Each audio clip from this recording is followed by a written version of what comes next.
What's up guys, welcome back again with this another video. And I know it's been a little late since I uploaded my last video, but this video is going to be very interesting because just like the topic is. So I've seen so many people buying old iPhones these days, and even some of my friends, sometimes they call upon me and ask me like, hey, I just want to buy this old iPhone, can you help me with that?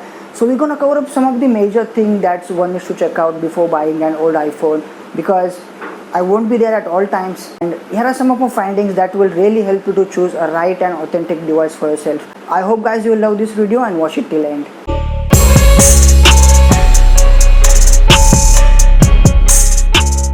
So whenever someone buys an old iPhone, either they buy it from online marketplace just like OLX or any other online marketplace, or they buy it from the people that they know, their friends or family or any other relatives. So if you're buying from online marketplace just like OLX, just try to stick with the relevant tags. And what I mean by that is, if someone is selling iPhone 13 Pro Max at 30,000, it's obviously a fake deal or there might be something wrong with that device. But if someone is selling iPhone 10R at 25 to 30,000 range, it's obviously a good deal and there is nothing wrong to go with that. If you go to OLX, there are plenty of people who just uploads 1 or 2 photos of their product. Just avoid them. Genuine sellers always puts more and more photos and describe their device and gives enough feedback about their condition. I personally prefer buying old iPhone from the people that you know. So you've seen them using every day and you know how they used it. Now come on to some of the technical and hardware stuff. When you finally come to the deal, the first thing that you should ask is that the proof of purchase, and that is bill and box. So when you're buying from any unknown person, the first thing that you should make sure is that the phone has a valid bill, and it confirms that the phone is a verified purchase and there is no theft case associated with that product. Second thing you guys should check is that the IMEI number. You just simply go into settings, then general, then about. There you can check your IMEI number.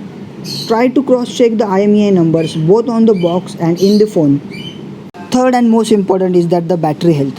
As everyone knows, our battery degrades by the time, and iPhone shows you the exact percentage of your battery in settings. To do that, you can just tap into settings, then battery, and then battery health.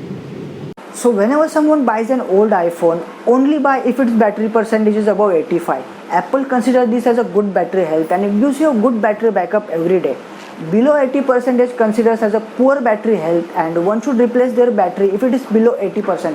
Now it's time to check the display and buttons are working.